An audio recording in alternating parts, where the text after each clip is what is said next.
I delivered a two-fart salute while singing happy birthday to my girlfriend's dad.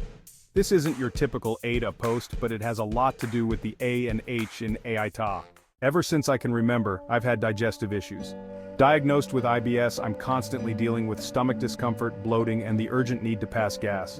I try to stick to a low FODMAP diet and eat as healthily as possible, avoiding too many deviations to keep my gastric discomfort in check.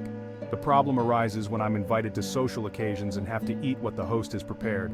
I can't just refuse everything on my plate, so I end up nibbling on almost every dish offered to avoid seeming antisocial and embarrassing the host. Yesterday, I went to my girlfriend's parents' place to celebrate her father's birthday. There were about 10 people at the table, including the parents' neighbors, my girlfriend's aunt, her grandmother, her 12-year-old brother, and some of her father's colleagues. I found myself seated to the right of the birthday boy. Now, I must mention that her father is a great guy who I get along with very well, but he's built like a tank, thanks to both genetics and a lifetime of working in construction. Shaking his hand feels like being a ladybug caught in Shrek's rough palm. I don't think he's fully aware of his own strength. He's like a grizzly bear whose hug you need to dodge to avoid injury. My girlfriend's mother and aunt started bringing out several dishes, beer and red wine flowed, and the atmosphere was very relaxed. I was careful about what I ate, fully aware that mixing too many foods would lead to bloating and cramps. Things were going smoothly. I managed to eat a bit of everything without too much discomfort.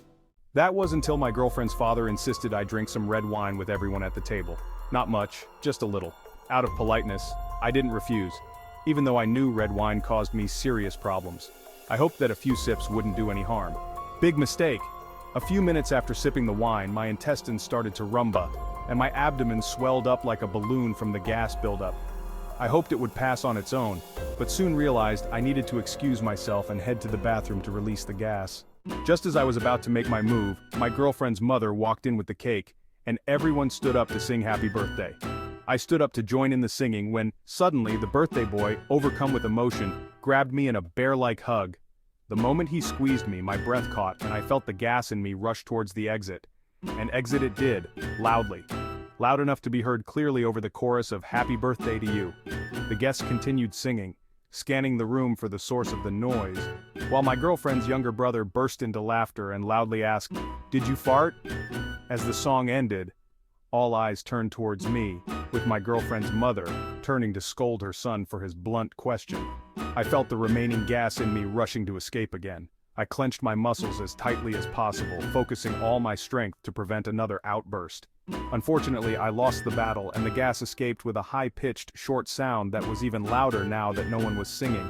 The entire room erupted in laughter, with some guests needing to leave the room to avoid making me feel even more embarrassed. Among those who left were my girlfriend and her mother. It didn't help at all that they left the room covering their mouths to stifle their laughter.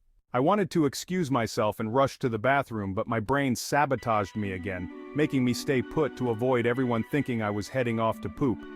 I sat back down without saying a word, not even an apology. I didn't know what else to do but sit quietly until everyone finished laughing. My girlfriend's father, in a friendly tone, said, "Don't worry, us men sometimes need to let one rip after a meal to make room for more food and drink." His words instantly eased my anxiety, but I remained silent until it was time to go home. The ending is even more tragic.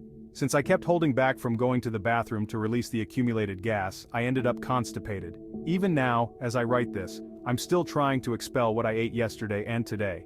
So, there you have it. Not an aita story, but just a true story. Hope you enjoyed it more than I did.